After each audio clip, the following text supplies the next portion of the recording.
Jumpa lagi saudara-saudara Johnson Sinamo di sini YouTube channel. Cerita kali ini adalah bagaimana membangun bad habit dan good habit. Sekitar tahun 71, lama sekali ya. Waktu itu kami kelas 6 SD. Kami belajar merokok. Beberapa orang lah, 6 atau 7 orang. Suasana memang zaman itu di kota kami, Sidikalang namanya, semua laki-laki yang merokok, apalagi yang dewasa. Bapak kita merokok, guru kita merokok juga, pendeta-pendeta kita juga merokok. Kita lihat, ya, Pak D, namanya Paman, semuanya semua merokok lah.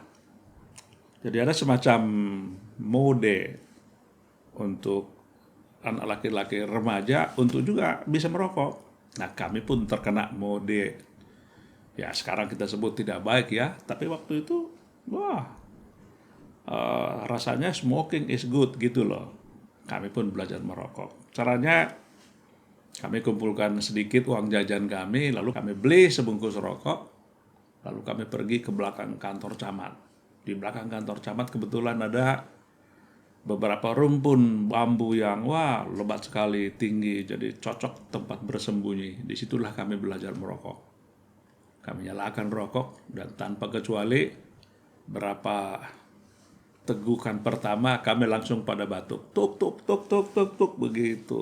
Bagian luar biasanya batuk-batuk kami ini sampai keluar air mata, ya rasanya kapok merokok, tapi kami terus memaksakan diri harus bisa merokok, harus bisa merokok, ya. Ya tidak berapa lama, ukuran seminggu kami sudah bisa merokok. Tiap hari kami memang ke sana, ya. Akhirnya kami luluslah pelajaran merokok dan merokok mulai enak. Sedemikian bagus teknik merokok kami ini sampai kami bisa mengeluarkan asap tersebut dari mulut sambil membentuk bulatan-bulatan ya yang bagus lah untuk anak-anak SD tersebut ya kan. Nah sejak itu kami merokok sampai dewasa nanti. Kelak berpuluh-puluh tahun saya baru berhenti merokok. Itu cerita tentang namanya bad habit making. Semua habit itu dibangun. Nah, yang perlu kita perhatikan dalam cerita ini adalah bahkan meskipun pada mulanya sesuatu itu sulit, tidak enak, tidak nyaman, bahkan sakit rasanya, namun kalau kita bertekun melakukannya, mengerjakannya, lama-lama lancar, lama-lama sukses. Itulah bad habit making.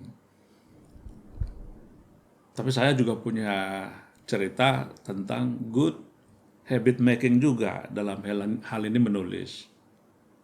Dulu waktu kami SD ada pelajaran namanya mengarang.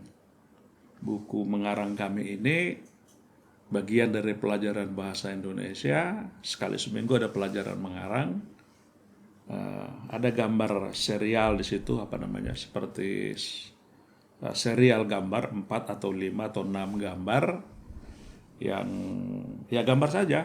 Nah, anak-anak diminta oleh guru membangun cerita berdasarkan gambar itu. Kami harus menebak ini kira-kira event apa, kegiatan apa. Itu. Nah, saya sangat suka itu.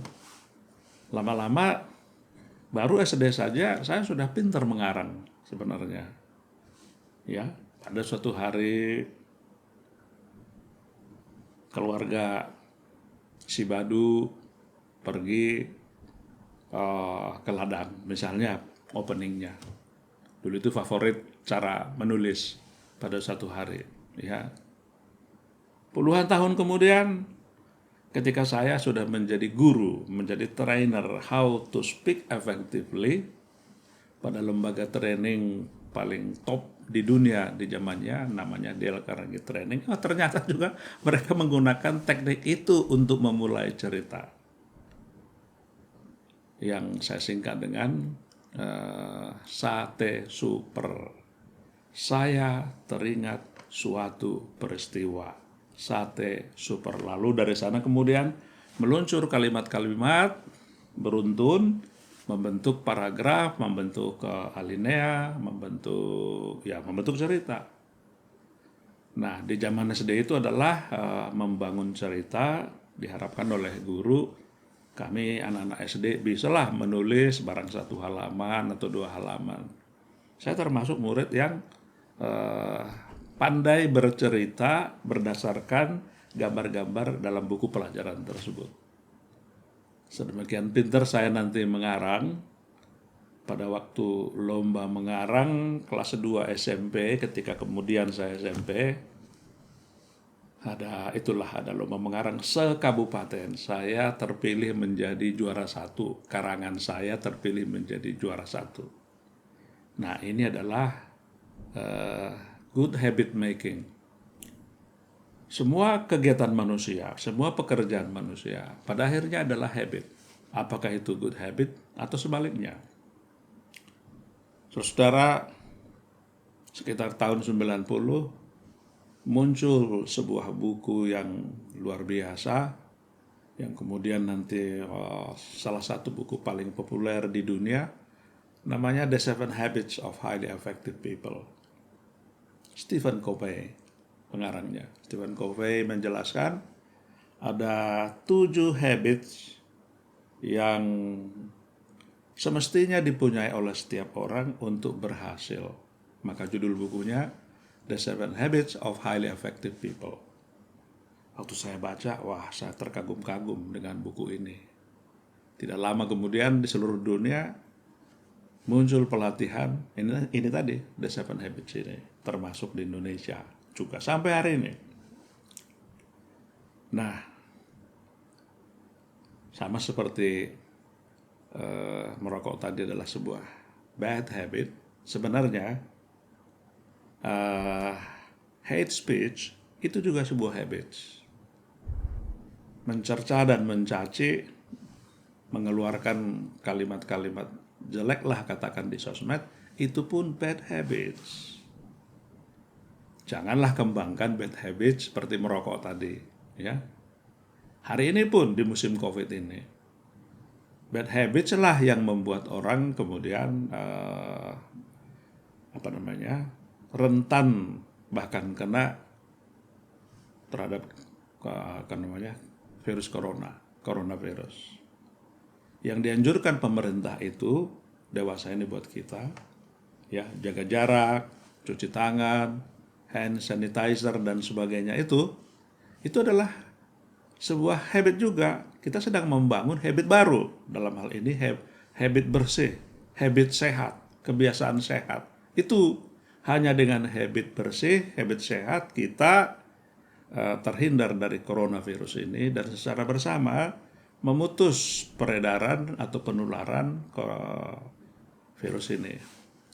Begitu saudara-saudara. Jadi khusus buat anak-anak muda, pesan saya adalah bangunlah sejak dini personal good habit. Yang pertama adalah be authentic. Authentic itu artinya sejati. Jadilah kamu jadi anak muda yang sejati, ya.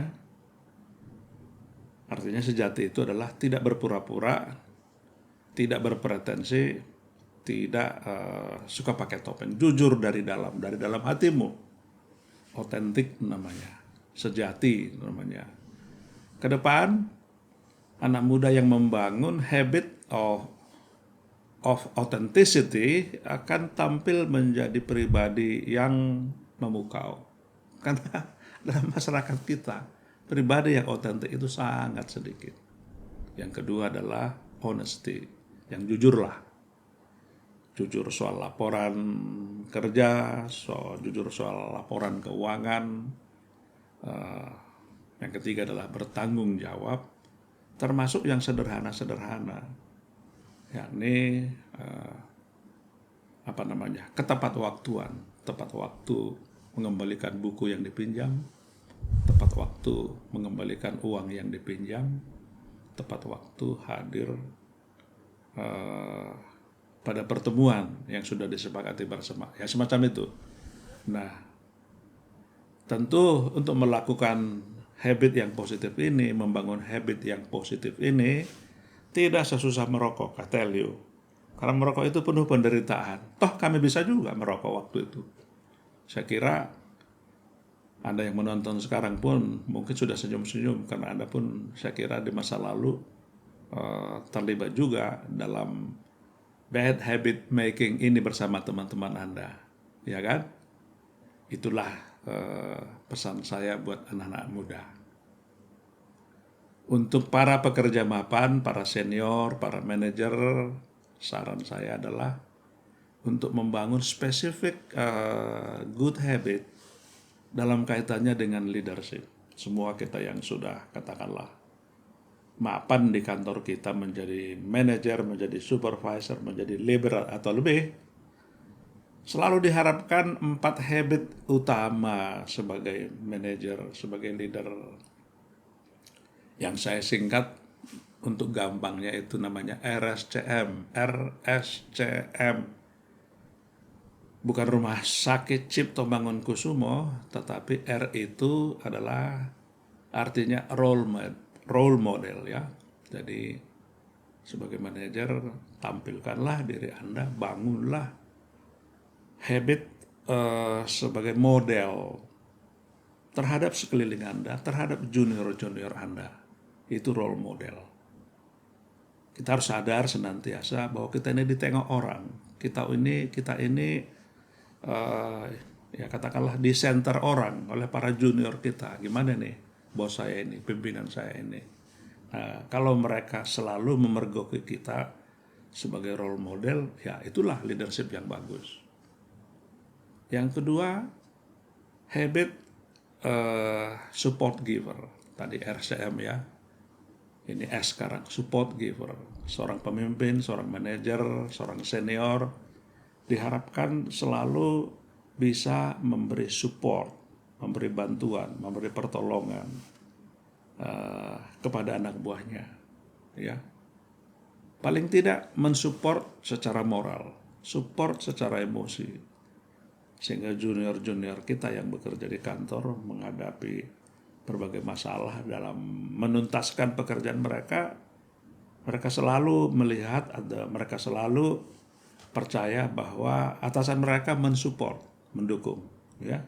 Dan dukungan itu vital nanti untuk keperluan tadi habit making ini. Merokok itu tadi kami tidak ada yang mensupport, itu hanya role model aja. Orang-orang dewasa di sekitar kami merokok, ya kami menerjemahkan sendiri artinya bahwa smoking is good. Hanya dengan modal itu saja kami bisa membangun bad habit. Nah, untuk good habit perlu support giver. Perlu namanya supporter dari para atasan, dari para senior. Ya, itu habit yang kedua. Habit yang ketiga disebut change agent, agen perubahan. Nah, dalam organisasi, dalam perusahaan selalu diperlukan atau selalu terjadi perubahan-perubahan. Kadang-kadang perubahannya drastis, seperti corona ini kan itu perubahan yang luar biasa. Kita sekarang katanya akan segera memasuki new normal. New normal itu adalah serangkaian perilaku, serangkaian habit yang kompatibel dengan tuntutan corona. Corona mengatakan nggak boleh kumpul-kumpul, ya udah. Corona mengatakan nggak boleh berdekatan, nggak boleh salam-salaman. Cika-cipiki sudah diharamkan itu sekarang, ya kan? Jadi new normal ini pada dasarnya adalah perubahan perilaku, serangkaian perilaku baru. Nah, itu diperlukan change agent. Siapa lagi change agentnya kalau bukan para senior, para pemimpin, para manajer. Itu ini akan banyak terjadi. RSCM, R tadi role model, S support giver, kemudian change agent, C adalah change agent. Terakhir motivator, ya, M. Motivator maksudnya secara spesifik senior itu turun tangan, mendekati, mendampingi juniornya yang butuh pendampingan atau butuh penyertaan atau butuh suntikan motivasi.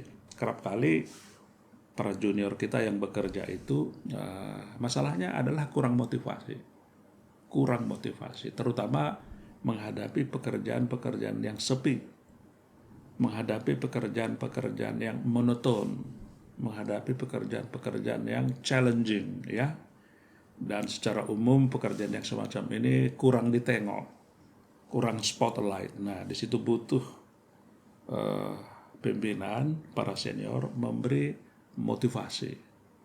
Tidak hanya motivasi personal, tetapi juga group motivation. Nah, keempat ini, RSCM, basically adalah sebuah habit.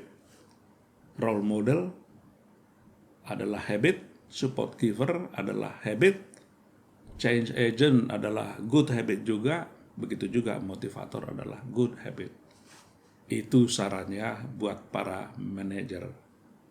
Kalau junior dan senior sama-sama bersemangat membangun good habit, niscaya kita semua akan memetik keberhasilan pasca corona ini. Demikian sore ini. Terima kasih. Jangan lupa like and subscribe.